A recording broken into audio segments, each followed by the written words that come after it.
This is the Be One Change One podcast, where our mission is to help listeners define values, practice integrity, and inspire change. Our vision is to mentor men and empower them to achieve more by taking responsibility for shaping their own lives. He's CAS, an evolving man who has been shaped by adversity and continues to grow through his imperfections. And he's Roscoe, an imperfect work in progress that tries to suck less every day.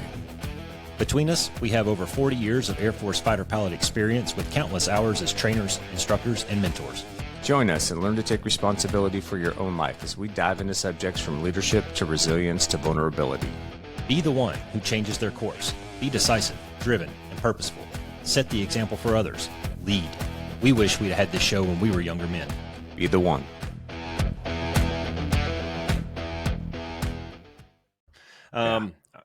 This remote ops thing, man, we're going to get better at it, but I think we're just at the mercy of the hotel Wi-Fi at some point. Yeah. So Roscoe, where does this podcast find you tonight? I'm in Wichita Falls, Texas, and you? I am in Boise, Idaho. Wow. Okay, man, you're a well-traveled dude. Yeah. So, hey, what's the temp in the skies up there right now? Dude, it's cold. It was like 45 degrees when we landed, but the wind's blowing, so it feels like it's 35 degrees outside. It's pretty cold. Yeah. It was 53 when we pulled into the hotel here, and the wind's been blowing hard all day. So, yeah, my dumbass, I came from Arizona to Texas, and all I brought was shorts. So, yeah, you're looking at this is my lone long sleeve attire that I have. So, yeah. I've learned to check the weather everywhere I'm going before I start a trip, so I can pack appropriately. You're a smarter guy. See, everybody knows that you're a smarter dude than me. Yeah, for me, it's just no new lessons for the rest of my life, I guess. So, dude, we had an episode drop today, and I was listening to it on the way up here. It's a couple hours drive, and I listened to it, and it was a good episode. I was intrigued by some of the things that you and I came up with for the topic. I'll let the listeners go back into the files and find it. But we were 10, 12 minutes into the episode, and we both said, "Hey, we haven't even said what this is going to be about yet." Yeah, so we're bad about that. And we both said that we suck at it. So in an effort to not suck, or at least suck less, I'm going to say that today's episode is going to be about work ethic and the idea of wasting, or I should say spending money on a 4 or 6 year college degree may not be necessarily worth it or the best course of action for some people. Yeah. So the title of this episode is "The World Needs Ditchdiggers Too." Where did I get this from? So one of my favorite movies of all time is Caddyshack. It's a Lampoon style comedy from the 70s, early 80s, written and performed by some of the best comedic minds of that generation. I mean, they were some really there. It's a hilarious movie, man. Rodney Dangerfield has just a bang up performance in that movie. So the theme of the movie is centered around the protagonist, Danny, is trying to get a college scholarship so that he can break out of his lower middle class mold that his family has put him in for all these years. He's, 18, 19 years old, whatever. And he's a caddy at the local golf course there with all the rich bigwigs, doctors, lawyers, etc.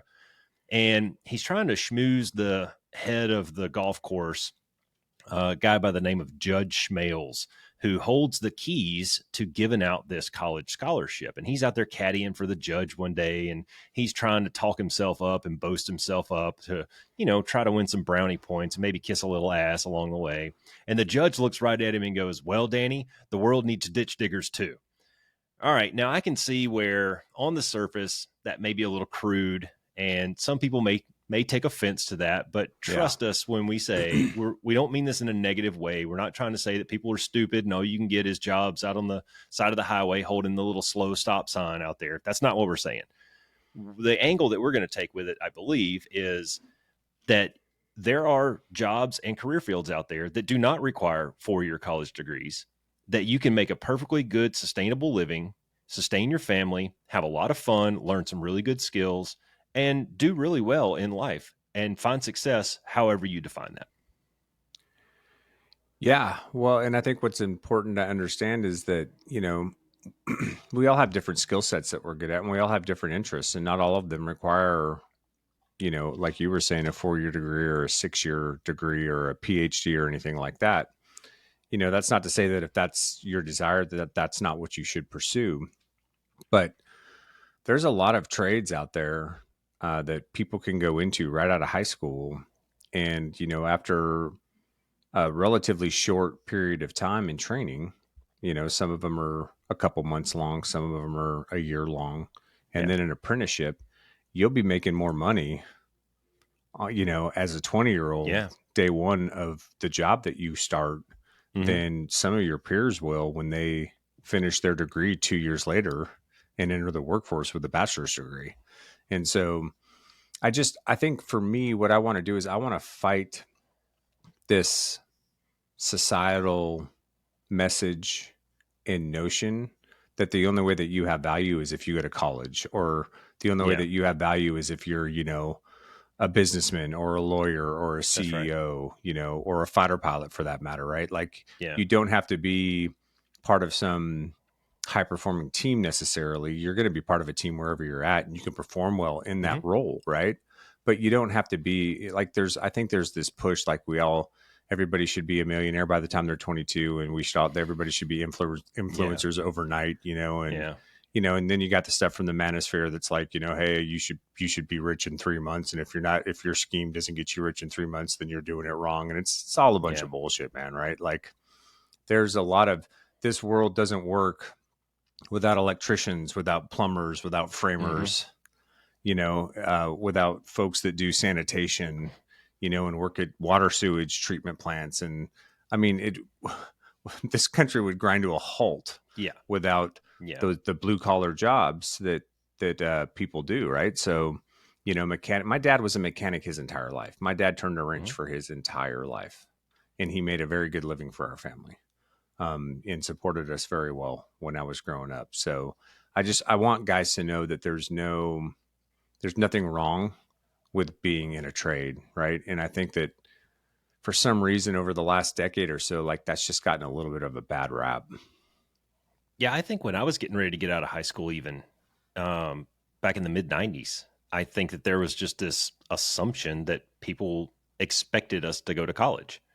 Yeah. And let's not, there's a couple of things to take away, or at least to shed light on from what you were saying earlier was, one of them is the 4-year college degree.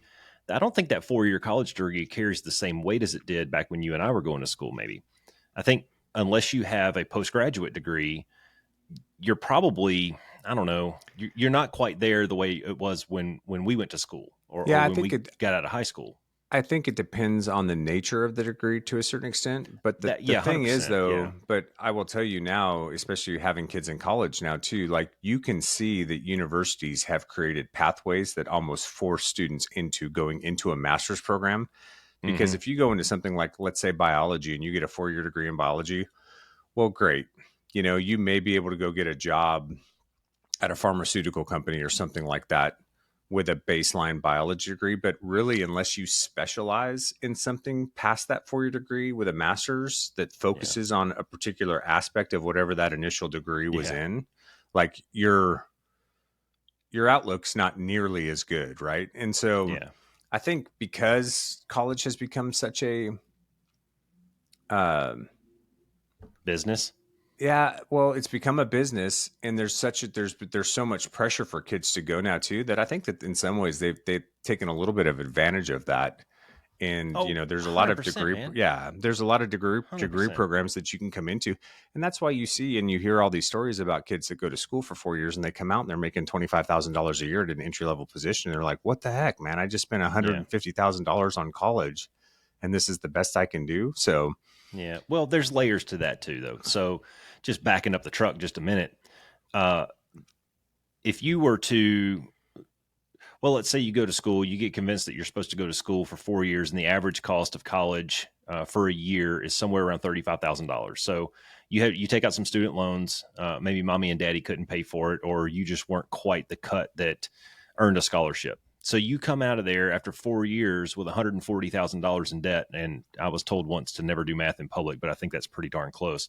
You're $140,000 in debt. Now take that to the other side and say that, when you graduated high school, maybe you didn't want to go to college, or you didn't know exactly what you wanted to do with your life just yet. And you decided to enter an apprenticeship similar to what I did. I joined the military, but I was still in an apprenticeship, and I was earning a steady paycheck and learning a trade at the same time as an aircraft mechanic.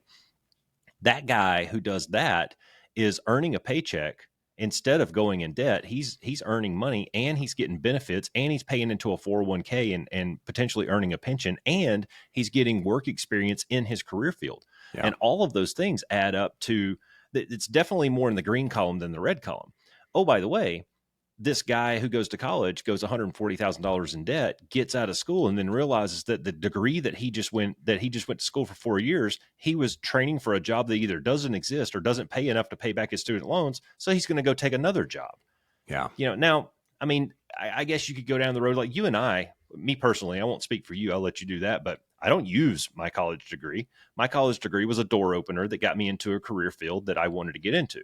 But I don't use my college degree like maybe an electrical engineer would every single day. Yeah, exactly. And you're a poli-sci major, and I doubt I doubt that you're earning money as a political scientist on the side. No, I am not. So yeah. So yeah. So I saw an interesting statistic that I wanted to share, and that was by 2027, in the United States, we could be 500,000 plumbers short of what the market will require.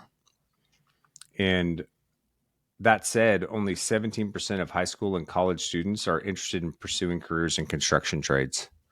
Yeah. And the disparity between the demand and interest presents a huge opportunity for people that are willing to learn a trade and enter these fields. And it's going to be lucrative for them.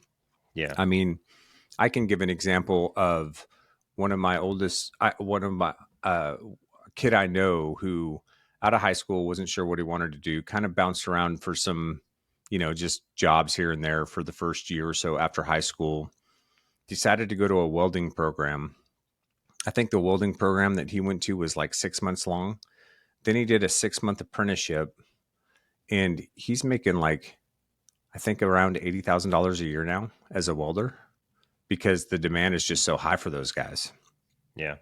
I heard a similar statistic about electricians, and we can kind of follow the bouncing ball just a little bit with the boom that we're seeing in construction and real estate development and all these new houses going up and all that. Well, who's building all that stuff? Who's laying the concrete for that? Who's putting in the pipes and the cable networks and all the fiber optics and all that shit? I mean, it's dudes out there who are getting their hands dirty every day and cleaning their fingernails out in the shower at night, and you were making an interesting comment, or you were talking earlier about being a doctor or a lawyer or something like that. Well, you go to a doctor's office to see your PCM. There's a lot of stuff happening behind the scenes of people who didn't go to school for 8 or 10 years. I mean, the receptionist at the desk who gets you checked in and does your charting and does all your appointment making, the janitor who comes through and cleans up all the rooms. I mean, these are jobs that doctor would not have an office and not be able to do his job that makes him however much money he makes if it weren't for these blue collar jobs. Yeah, that's for sure. And I know there's another example of a lady that I know who she was interested in the medical field, but didn't really have the money to go to college. Right. So she went and did a medical assistance degree, which is kind of like a vocational degree, spent several years working for doctors as a medical assistant. And then decided that she wanted to become a nurse.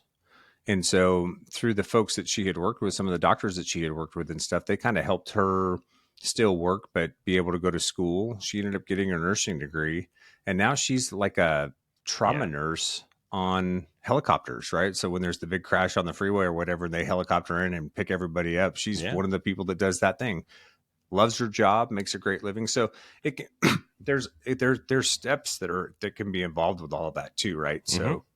So you never know where, starting down one path may lead you or bring you to, evolve in your professional life in a certain way. Well, I'm sitting in a hotel room with two people who did exactly what you were just talking about. And I'm not talking about having a gangbang in a hotel room. I'm talking about me and my wife. She's sitting over here behind my shoulder, listening, eavesdropping.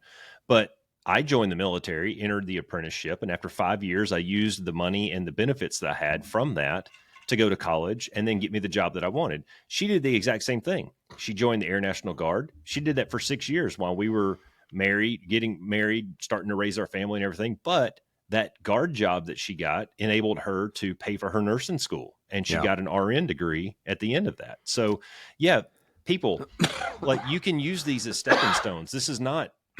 If you don't want this to be final, this doesn't have to be final. And one thing that we've talked about over and over in this podcast is constantly reevaluating your goals and moving that goalpost just a little bit. Yeah. If you join this apprenticeship and you're making $40,000-$50,000 a year, especially as a 18 to 20-year-old young single probably kind of person, that's pretty decent money, man. That And you is can be decent rat money. holing a little bit of that. Yeah. And maybe down the road, through doing that apprenticeship, you either make some connections or you find something that you really enjoy. Maybe it's process of elimination, like we've talked about, where, I knew without a doubt that I did not want to be a cotton farmer. And so I did everything that I could to get away from that. I still took the blue collar method, and Katie over here, she can tell you stories of me coming home and we invested in Gojo on the back of our sink downstairs. And I used to have to wash my coveralls in Coca-Cola because the acid in Coca-Cola would get the grease and hydraulic fluid out of my coveralls better than anything else. I mean, we worked hard when we were younger, but we used that as a platform to get into other stuff. And that's kind of a key takeaway from this show is this isn't final if you don't want it to be. No, nothing has to be final. And we talk about that all the time, right? You can always look for other opportunities. Yeah, you need to always maintain some flexibility to pivot, right? Don't get channelized attention. Don't focus on there's only one path. There's there's more than one way to skin a cat. There's more than one way to get to whatever that final objective is. And so sometimes you got to be a little more fluid as you move through that stuff. I think the military is a great example of that too, man, because what is it? 75, 80% of the military force is enlisted. Yeah. None of those guys have, or not none of them, but the majority of those guys did not have college degrees when they decided to join the Air Force or the Army or the Navy or the Marine Corps. They at 18 decided they wanted to serve and they went into the military, and how many senior enlisted members do you know that have master's degrees? Yeah. There's a ton of them, man, because they have all this opportunity as they go through the military to expand their education if they decide to, or like you did, right? You get out, you take your GI Bill, and now you have the opportunity to go to school if that's a pivot point for you. So let me give you a couple of statistics, though, because I thought these were interesting. So I was talking about the plumbing thing, right? And I read one article that said the demand for skilled trade labor is going to be so intense in the next 10 years that the job market for like electricians is projected to grow 40% faster than the overall job market in the United States. I just saw that on a placard on the Google Images. Yeah. Yeah, that's a huge opportunity right there. According to the Bureau of Labor Statistics, trade school graduates earn an average annual income of around $50,000 to $80,000 a year, depending on the field and location that they work. Employment in trade occupations is projected to grow from 5% from 2019 to 2029. So 5% every year, faster than the average for all occupations. Trade occupations that typically require post-secondary non-degree award had a median annual wage of about $40,000 a year, while the median wage for somebody with just a high school diploma or equivalent had a median wage of around $30,000 a year. So just some statistics there for you. I have another great example. A really good friend of mine from high school, his dad worked in construction his whole life. When we got out of high school, he ended up going to work for his dad, framing houses, doing, learning the trade, if you will, as he did that. Last time I talked to him, he lives in Montana, and he's like the project manager now on some $5 billion hospital that they're building or school, I think it was, that they're building out there. Right. So, he went into a trade, applied himself over the years. His knowledge expanded, his experience expanded, his opportunities expanded, and now he's a project manager working these huge projects. I'm curious, how long did that take him? Well, he's our age. So, I think he's been doing the project management thing now for probably 10 years or so. Okay. But, so it probably took, I'm sure he moved up in aggregate as it went, but he's been doing that for a while now. So here's where I was going with that is, guys listening to the show, if you fall into these categories where you may potentially not be, I don't want to say college material because that makes it sound negative, but maybe college just isn't on your horizon right now. Okay. But if you're one of these peeps that you fit into that category, realize that when you do take one of these apprenticeships, or if you take one of these jobs, like an electrician or a plumber, whether or not you're in an apprenticeship, this isn't a get rich quick scheme. I mean, you just gave an example of a guy who's been doing it for 25, 30 years. Before now, he's kind of the head honcho. And I know several guys who work in construction. A really good friend of mine out of high school, one of my best bros in high school, the day we graduated, his uncle got him a job on a construction crew. And man, he was busting big rocks into little rocks for a long time. But he eventually moved up and operated some equipment and got some other qualifications, and now he's been a foreman for years, and he does really well for himself. But I mean, that takes it takes time, guys, and let's just go down. Let's get granular. Be one, change one for just a second. This comes down to work ethic, stick to itiveness, like showing up, being prepared, doing your job, doing it well, staying late, taking shitty jobs when you have to. All these kind of things add up. And it's not going to be one of these, you're not going to be driving a Lamborghini here in 2 or 3 years or 2 or 3 months in the example that you gave last show. But, you can sustain a really good life and work hard and be proud of the work that you did. I mean, how cool would it be to drive down the interstate and look at a neighborhood and go, dude, I freaking built that, man. Yeah. I did that. I was a part of the puzzle that solved that and built all that. Yeah. Yeah. Yeah. That's cool. I had a statistic too, and since we're throwing out numbers, I was listening to this Mike Rowe podcast a while back, and Mike Rowe, I mean, he kind of got famous with the dirty jobs. He's actually got a really good nonprofit. Gosh, the name of it is escaping me right now. I need to go look that up. But anyways, he focuses on these work trades like welding and pipe fitting and plumbing and stuff like that. And he offers scholarships to apprenticeships through his nonprofit that he does. He's raised a ton of money and gives it out to people and gets them going on this. But on this podcast, he said $1.7 trillion of student loans is on the books. And this was current as of April 2023. So not that long ago. 11.5 million open positions, many of which don't require a 4-year degree. So it doesn't take like this mental Olympian to figure out that we're lending money we don't have to people who want to get degrees that they won't use or they can't pay back their student loans and likely are training for jobs that don't even exist anymore. Yeah. So go back to your example, back when we went to school 30 years ago, you could get a degree in general studies and probably be okay. Yeah. But now it has to be so niched down that you just about have to get a freaking master's degree you do. To make it worth anything.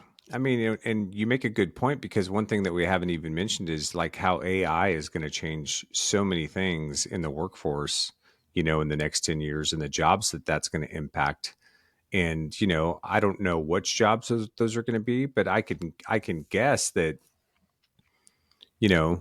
accounting, some things like that, are probably going to be replaced by some, large language model that can figure all that stuff out, right? Yeah. That has all the data from all the history and can compare and contrast and kick out a bunch of results. Or, I mean, I don't know, but like that landscape is going to drastically change. Yeah. What AI will never be able to do is fit a pipe, or wire a house, or robots frame can a house. Do a good bit, but there still has to be a man in the loop somewhere, right? Yeah. So yeah, these trades are really critically important. And it's funny too, because even if you're interested in like culinary school or things like that, like that's, from what I've heard, like a really difficult lifestyle, if you want to be a chef and things like that. But we live in a society now where these people are celebrities. I mean, think of all the shows on TV that are situated around, cooking and baking and all of these different things. Right. And so, I mean, it's changed so much. And I think that, if there's something that you're interested in or something that you're passionate about, you shouldn't pigeonhole yourself into thinking that you needed a 4-year degree first before you go. One of my son, Daniel, has a friend right now who's going to school, and he's in an engineering program, and all the kid wants to do is cook. All he wants to do is go to culinary school. But this is important, man, because he's got a ton of pressure from his family to go get a degree, and so he's going to go get a degree, and his plan is to get a degree, find a job in doing engineering somewhere related to his degree, so that he can then save up enough money to go to culinary school and start cooking at some point, right? Yeah. And And how it's old's he like, going to be by the time all that shit well, but happens? that's well, and so let's talk about that for a second. So maybe now you're 22, you get a job, you're doing an engineering job, the money's decent, you're making a Yeah. decent living, um, and you're scraping, money together as you can. Maybe you're still interested in cooking, but then, maybe a girl comes along and you get married and Get you have a derailed. kid. And, Yeah. next thing you know, you're 35 years old with a family in this engineering, Yep. work Working a that you job that have you no hate. desire Yeah. for. And you're Exactly. miserable, right? Because you're doing what you have to do to provide for your family.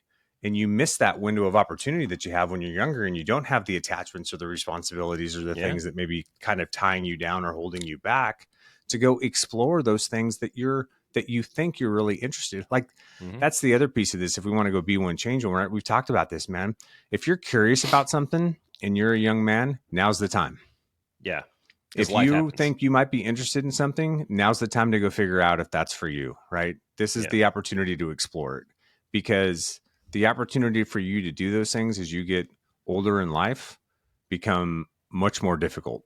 Well, here's my big fear for that young man is he clearly his passion is not engineering. He's just doing No. that to check a container.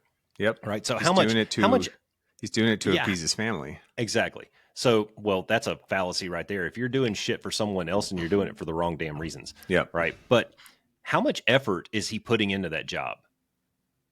His Yeah. engineering job. When he goes to work every day, is he the kind of guy that's going to show up early and stay late and work harder on projects? No, he's probably just going through the motions. So 10 years passed after he gets married, has 2 kids, and he's trying to pay off his mortgage and shit. What's his upward mobility been like? Yeah, Probably exactly. zero, because he Yeah. didn't do the fucking work. You know Yeah. what I'm saying? So, I mean, this is a big snowball, right? And It and can be. I want to throw out Katie's brother as an example. Um, he dropped out of high school. A few years later, he goes back and gets a GED and joins the Air National Guard. Got into a job with communications and networking and stuff like that, and he just started kind of accumulating these computer certifications that you can. I mean, you can. Hell, Nikki just did one. Man, it was a 16-week course. He paid a few $1,000s for it, a couple $1,000s for it. It's all online. They met once a week online, did a couple of homework projects, and he got a certification at the end. You could go right now and study on YouTube. If you study hard enough, sign up for the Security Plus test and become a systems administrator on an IT network. I mean, these things don't require college degrees, and that's exactly what Katie's brother did. He just accumulated a whole bunch of these things, and now he's making six figures and doing well. Yeah. He tried college once or twice. It just wasn't for him. You know, whether it was the lifestyle or the battle rhythm, or it didn't mesh with his family. Maybe he just wasn't into it. Whatever it was, but there are plenty of ways that you can do well. Again, you define success and you define happiness. Yeah. But if providing for your family and having some of these things in life that we all kind of, I don't know, aspire to, if some of that is on your list, there's a lot of ways to get there that don't involve getting a four-year college degree. Yeah. I mean, there's so many opportunities out there too. And that's why I think if I had an overarching message as it relates to this is, if college isn't for you, and it's not for everybody. My oldest son didn't want to go to college and he didn't, Yeah. there's so many other paths that you can take. And what I would just encourage you to do if you're a young man listening to this podcast is, if there's something that you think you're interested in, go try it. Yeah. Like, take the time now to go enroll in that trade school and see if being a mechanic is really what you want to do, or being an electrician, or whatever it is, or welding, or culinary school, whatever the Yeah. case may be, right? Go see if that's a fit. And then if it is, great, man, move out, do all the work, do all the things that we talk about on the Yeah. podcast. You're going to have a great life and a great career. You're going to enjoy yourself, right? If it's not, then don't be afraid to pivot and explore other opportunities, because now's the time to do that. And the only other thing I would say is, if there's older guys that are listening to, if we have fathers that are listening to this podcast, quit pressuring your fucking kids down a path that Yes. they're not ready for, God. Yes. because you're just going to be disappointed and upset that you're spending all kinds of money and they're making C's and D's because they're not interested in it. Give them Yeah. that break, man, right? Like, give them the opportunity to explore some of those options. Support them in a manner that allows them to kind of figure out that thing for themselves. And that's hard to do. That's really hard to do sometimes as a parent. especially if you got a hard-headed kid, who thinks that they know everything, and you can see the I'm impending going to train just crash remain coming. silent on that one. What's that? Yeah, well, I Yeah, could tell a few stories. Um, yeah, right. But sometimes, and that's one of the things that I learned with my children, with my oldest in particular, is sometimes you have to provide your children the opportunity to fail, because they're not going to learn the lesson yeah, until you do. Right. And I think as parents, we're so concerned, we want the best for our kids. We don't yeah. want to have to see them struggle. We don't want to have to see them go through the shit that we went through. But sometimes they have to go through it, or they just have to go through, Life is the best because teacher, though. it Yeah. is, right? And we've talked about this a million times too, man, right? One of our greatest teachers is failure. You're going to Hmm. get your best lessons out of that. You're going to learn Yeah. more about who you are and what you're about, and what you're capable of, and what you really can do, and what you can and can't tolerate when you have to go through some of those things. And Yeah. so I would just encourage any parents out there that are listening to this to, sit down and have that honest conversation with your kids and find out what are they interested in, and then come up with ways to find avenues for them to explore that, and support them in that, and don't Yeah. push them down a road that they're either not wanting to do, or maybe not even prepared or willing to do. You know what I mean? Yeah. No, dude, I remember you and I sitting in the office in the fighter squadron having these discussions as it was happening real time Yeah. with David and my older son Tyler, because they're on similar timelines. And you know what, man, it really just comes down to, gosh, I've made all the mistakes parenting, all By of the them. way, I love you a lot, Um, David. Same, Tyler. Um, but it's really hard when you have to swallow that pill and realize that those kids have to write their own narratives, and they can't live your dreams. Yeah. These, like I have this vision of, Katie and I used to sit around and daydream about what we thought our kids would do when they got older, and where they'd go to school, and where they'd work and live, and how many kids they'd have, and all that. And dude, I mean, looking back on it now, it was fun to daydream, but gosh, were we wrong. Holy shit, we missed on all three of them.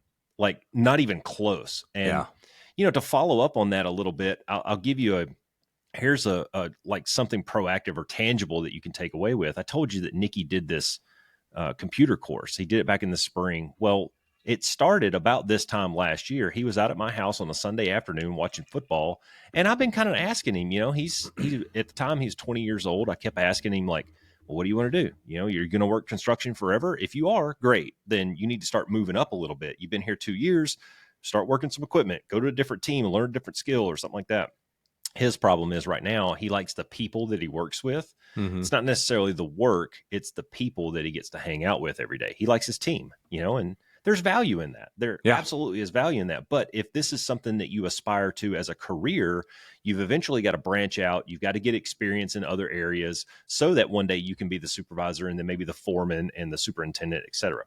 Well, Nikki's sitting on the couch there, and I kept asking him, and I'm trying real hard not to be mean and get on to him, but he started talking about, well, I've been thinking about doing this online course. Oh, by the way, it's a course where I just happened to come across it one day on the internet, thought it was interesting, sent him a text message about it. And he says, yeah, I've been thinking about it. I was like, okay, and I kind of start poking and asking some leading questions, and finally got him to the point. He's like, well, yeah, I could probably do it. I said, give me your phone right now. So he gave me his phone, and I signed him up. I actually went and I made him a login and said, send me more information. It wasn't 30 seconds. He had an email back from the school with all kinds of information, the schedule, the pay list, the different types of programs that they offer and all that. A few weeks later, he started, and then he finished in 4 months. Like, this is not hard, guys. If you're the guy that's going through it, seriously, it just starts with a button click on the internet, and that can lead you down the road. If you're a parent of one of these people, you can be proactive and sign them up. And they still have the opportunity to say yes or no to it, but you can lead them, because at least in my kids, what I see is what you were talking about earlier. These younger kids, they shit in one hand and want in the other one, which is going to fill up faster. I want, I want, I want. Eventually you have to do. Yeah. And that's where I see, it's a big failure point. It's like a single point of failure here, where the kids just don't do the thing. That it's much easier to sit here and be comfortable in life. Take my example, or take my little analogy again. Write the word comfort, draw a circle around it on a piece of paper, and outside of that circle is where everything you want in life lives. You have to do something uncomfortable. You have to do something not normal. You have to get out of this rut that you're in and start moving the ball just a little bit. Yeah. Yeah. And I mean, there's so many different opportunities too. I have to imagine, like there's that show Lego Masters on TV. I'm not familiar. Yeah, it's just grown people building Legos, right? Like in competitions and stuff. But there's like people that are actually like Lego masters that work for Lego that like create all the different things that they do. I can't imagine that took a 4-year degree, you know? So wait a minute. I'm a grown ass man and I can have a job Right? building Legos. That's what I'm saying, right? What the fuck am I doing, man? There's so many options out there like that you could pursue if there's things that you're interested, even if they seem, kind of my point in bringing that story up is even if they seem like they're just odd or one off, man, do some research, figure it out, Yeah. And again, I'd go back to if you're a young man and you're not sure, find somebody that's in that field and talk to them. Your mom and dad probably know somebody that works in that field or has worked in that field in the past, or you may have a friend whose parents know somebody or whose parents work in that field. Reach out, talk to folks, get a little more information, right? Do some information gathering, gather that knowledge. And then again, don't be afraid. Like you got to get out of your comfort zone at some point. You got to move out in a direction at some point. So go explore that. Be curious about it, and go see if it's a fit. I've done that for all of my kids. Find whatever it is. Maybe it's just the flavor of the day that they say they might be interested in. Make some phone calls. Figure out, Caleb said he wanted to go to the Air Force Academy. I found some people that went to the Air Force Academy. Nikki says he wanted to do computer stuff. I put him in touch with some computer guys. Tyler's had his moments where I put him in touch with people or at least gathered some information from them. So utilize, as a parent, we can utilize our network and our knowledge and skills and different things to maybe leverage that and get them into the, at least get them the information that they desire. Now, that said, young kids, 20, 25-ish, boys, girls, doesn't matter. When you do get into something like when you joined the Lego Masters, I think you have to be a little cautiously optimistic, right? Like sure. You were talking about, the cooks, like, oh, all these cooks are celebrities. I doubt people are tuning in to see what the Applebee's cook over here is doing tonight, yeah, that's right? true. So that's, those are the one-offs. And if you're framing your life by some of these things that you're seeing on YouTube or social media, you have to be a little bit realistic and realize that they're the 1%, man, or the top 1%. No. How many Navy SEALs have there been in the course of history? And then there's one Jocko. Yeah. You know what I'm saying? So be a little bit realistic about it. You're not just going to get on the Lego Master show tomorrow because you made a phone call. Sure. And you have to be realistic about it. And you have to recognize too that, there's going to be portions of whatever career field you decide to go into. There's going to be times where it's not fun, maybe the trade school's not fun. Right. But there's work that you have to do to get to whatever that final objective is that you set for yourself. You know what I mean? So, going back to me getting into the Air Force and becoming a pilot, there was a bunch of jobs that I did to get myself to the point where I could apply for the Air Force that I did not fucking enjoy at all. Yeah. But I had to do it because those were the steps that had to be taken in order for me to continue to go to school. And because we need, unfortunately, to be officers, we need degrees, and to be a pilot, you have to be an officer. And so, right. So, so just realize, right. Like it's not always going to be unicorns and butterflies. There's going to be times where it sucks and you've got to nug through some stuff, or, you've got to work through something to get the next qualification level so that you can do more or move into another opportunity. Just do the work, man. Yeah, but dude, that shit doesn't stop though. Even your buddy you were talking about being the project officer on whatever it is he's working. If he's a project manager on a large construction crew, he had to pay his dues and learn how to do that. Like project management is not easy. I went and got the project management certification. I know it sucks. Yeah. It's very tedious and it's a long drawn out process. And if you don't know it, it takes a long time to learn it. Yeah. When we did finally finish our college degrees, did it end there? Fuck no. We went to undergraduate flight training and we had to learn a whole new thing. Like how similar is poli-sci and flying Vipers? Not at all. I was told there would be no math. See? Yeah. And so my point is, dude, is like you conquer one hurdle, or you get over this one thing, or you get this one certification. It doesn't end there. And that's Yeah. why I say you need to constantly be reevaluating your goals and potentially moving that goalpost a little bit. Set audacious goals, man. Yeah. And you may or may not make it. That's fine. Pivot and keep moving. Yeah. Yeah. And I think if I had one other kind of overarching thing that I'd want to say to folks that are interested in this is, again, it goes back to all the stuff that we've talked about like being in the arena, right? So one, get in the fucking arena, move out, go try something, right? Do the work. And two, don't listen to the fucking peanut gallery, man. Don't listen to the people in the stands who are telling you that you're wasting your time or you're wasting your life to go be an electrician or a plumber or something like that, because they want something else for you, but they don't understand what you're about or what makes you happy. Yeah. Like, don't worry about that stuff. Just go do the work. Just go do it. Yeah. And figure it out for yourself, because like you were saying, if you're doing it for other people, man, you're not going to be happy with whatever the end result is out of that, right? And so don't listen. Get in the arena, get bloody, get marred up. Maybe you win, maybe you don't. At least you're trying. At least you're daring greatly, you know? And don't worry about the naysayers or the messages that we get from society about, you know, the difference between blue collar and white collar or whatever, what is a professional and what's not. And none of that bullshit matters, man. Yeah. Like, just fuck it.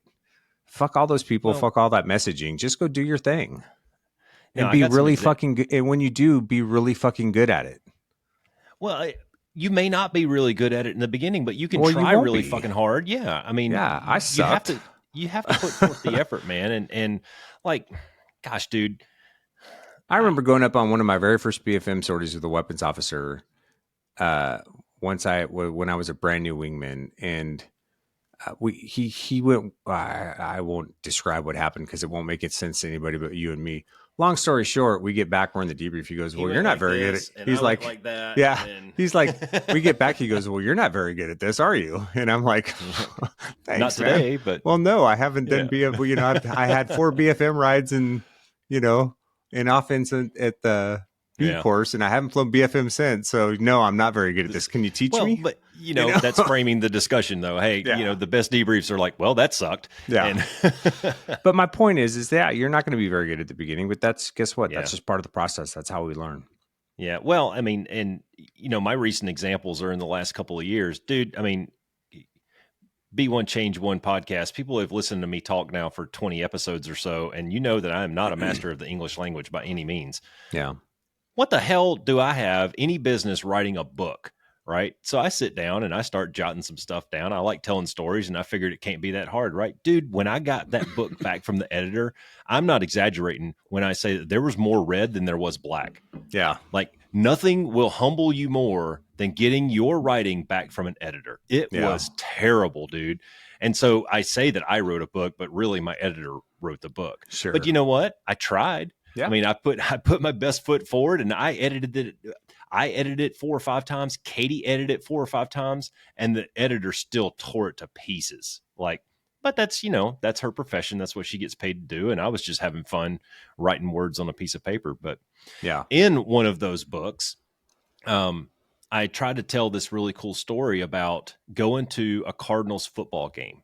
And you're sitting there in the stands and you're looking around, you're enjoying the oohs and the ahs, and Kyler Murray's out doing his thing and they're running around the field. And by thing, you mean losing? Well, sure. I don't know. He played for the first time this weekend, I think. I think this was the second game he played. Was it the second game? Yeah. Whatever. He's getting paid a lot of money to do jack shit. That's what I know. Yeah. And then they traded their number 2 QB to the Vikings. Minnesota. Yeah. Yeah. Because Kirk Cousins went down with a busted ACL. That's not a busted ACL, Achilles. Achilles, yep. Yeah, same as Aaron Rodgers, right? Yep. Wow. Anyways, so I'm sitting there at the Cardinals game, and there's 22 people on the football field that are getting paid millions and millions of dollars to play a game. But when you look around the stadium, how many people are employed there that never went to college, that aren't making millions of dollars, but if they weren't there, that game doesn't exist.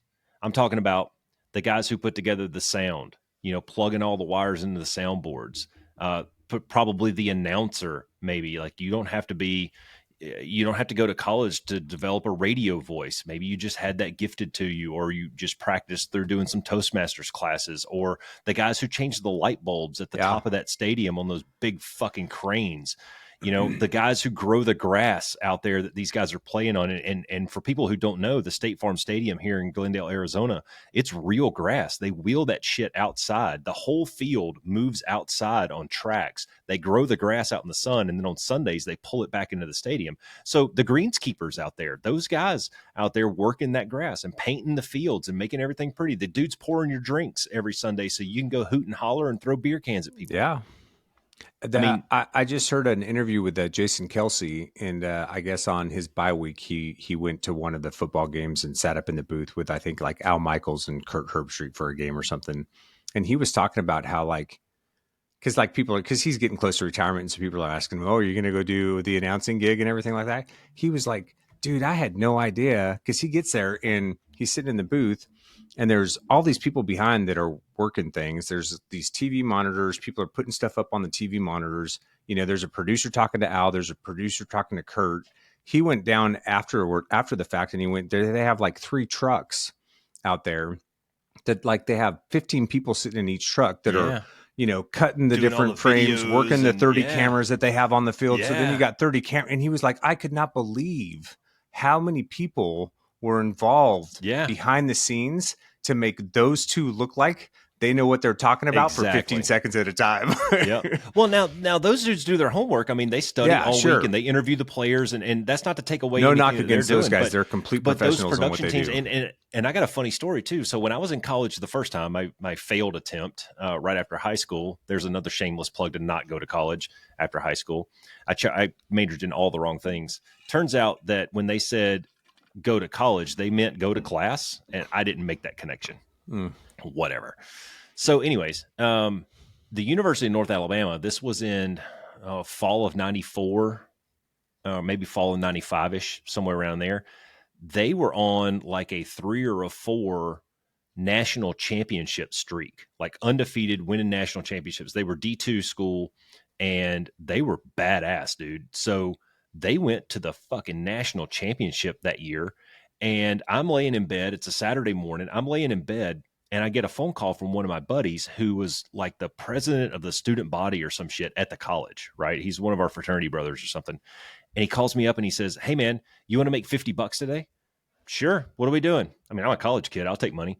He goes, "I just need you to show up at the game, dress for cold weather, and wear khakis." "I can do this. I'm a college fraternity guy. I got khakis," right? Yeah. So I show up down at the football field, which is really just a big ass high school stadium there in Alabama. I show up down there, and I got hired on for a day by ESPN to stand on the 50-yard line. I'm not exaggerating here. I stood on a bench on the 50-yard line right behind the players, and all I did was hold a cable. I stood there for 3.5 hours watching a football game, holding a cable for the little track thingy that was going up and down the film with the, or up and down the field with the little, with the camera on it. And that guy's job was to line up on the line of scrimmage every play. And then they had, the shit in the sky and whatnot, or the different corners of the stadium. But I stood there. I can smell the freaking players. I'm that close to them. And so for $50, I got paid $50 to wear khakis and hold a cable, and got to watch a national championship football game. Oh, by the way, required no college degree. Yeah. My qualifications were show up on time and wear khakis. That was it. Yeah. Yeah. So this shit can be done, man. Yeah. What else you got? Well, I was just going to say, as we're getting kind of towards the end here, wrapping it up, bring it back to the Be One, Change One stuff. And I think this all falls down into things that we've talked about already. Is it, like I like to say, it all ties together like a big O knot. Work ethic, put forth the effort, set goals and go after them. Break these things down systematically and kill the closest alligator to the boat and keep on moving, man. If it ain't for you, pivot and do something different, dude. That's right. Especially if you're a young man, you got time. Yeah. You don't want to be a 35-year-old guy in a job that he hates, paying for a mortgage and a college degree that you don't use. Yeah. Yeah. And I would say if you're a young man and you're interested in something, then go figure that out, right? Like whether it's talking to somebody, getting a mentor around it, or signing up for a class doing something online, going to a trade school, go explore that, right? If you're curious about something and you think it might be a fit for you, go explore that. Don't worry about the messaging that we get from society about you got to have a degree and all this other stuff, right? If there's something that you're interested in, go try it. And then I would just say, if you're an older man who's in a position, whether that's as a father or have the opportunity to mentor a kid who may be interested in what you do or something along those lines, then support them, right? Yeah. Let them figure that out for themselves. Give them the opportunities that they're looking for and help them explore those things and figure those pieces out for themselves. You'll be better off for it, I promise. Well, that's where I'm glad you picked that up, because I was gonna circle back on the, if you're a parent or a grandparent and you've got all this information, pass it on to the younger generations, guys. Sit around, have a cup of coffee in the mornings. Like, I was just at this wedding last weekend, and I really enjoyed sitting and talking with some of the older gentlemen that were there, guys in maybe the generation right above ours, because they just have such a different perspective. I mean, I sat there and talked to one of Katie's uncles who had prostate cancer a year or two ago, and it completely changed his outlook on life. And he's like, dude, I don't do anything that causes me any anxiety or heartburn anymore. Like, I only want to do positive, happy shit for the rest of my life. Yeah. And holy crap, man. I mean, I'm sorry it took prostate cancer to get us to this point, but I would hope that, as a 47-year-old and maybe teaching this to my kids who are 19 to 27, that we could learn that lesson a lot earlier in life, to do shit that makes us happy, man. And don't follow other people's dreams, follow yours. Yeah, follow yours. And if you're a young man too, and you have that pressure being put on you, then I would just hope that you would have the courage and hopefully the family dynamic where you could have that conversation with your parents and just let them know, hey, I know this is what you guys really want from me, but this is the direction that I would like to go, or this is something that I'd really like to attempt, and that you would find support in that. Yeah, dude, I hit everything that I wanted to hit, man. You got any parting shots? The only thing I wanted to just remind the listeners out there, for all the ones, is Roscoe and I are going to be taking a little bit of a break towards the end of the year, just for Christmas and the New Year. So we will not be releasing a podcast on the 26th of December or on the 2nd of January. So the last podcast that we'll release will be on, what is that? The 19th of December. Yeah. And then we'll be back with a First Name Friday on the 5th of January. Yeah, man, that's good stuff. And today we broke over 100 followers on Facebook. Yeah. And I mean, this shit's growing, man. It's catching growing. on. We're doing some networking. We got some behind the scenes stuff. We're getting the message out, and that's always the goal. It never was. Cass and I started this because we wanted to have fun, but it seems like other people are kind of jumping on board with us, and that makes us feel warm and fuzzy. So thanks, guys. Thanks listeners, and keep sharing it. Yeah. I got nothing else, man. Yeah. And listeners, just keep reaching out too. If you got ideas or things that you want us to talk about on a First Name Friday, send them to us. If you got stories to share based on things that we've talked about or things that you've learned and how you've been able to apply them to your life, send it to us, man. We'd love to hear from you guys and know how the podcast is helping you. Yeah, we're going to start, hopefully, we can work out the technology to where we can start having guests. Yep, we're going to start working on guests after the first of the year. Don't have to stare at my ugly mug anymore. You can at least stare at somebody else's ugly mug. Well, I think that would be important, because I think while you and I have a lot of stories to share and perspective to bring, it's always good for people to hear other people's perspectives too, right? And so I know people are probably tired of listening to me talk, so we'll get somebody else on the show to talk for a while. Well, I, for one, am tired of hearing you talk, so be the one. I know you are. Be the change.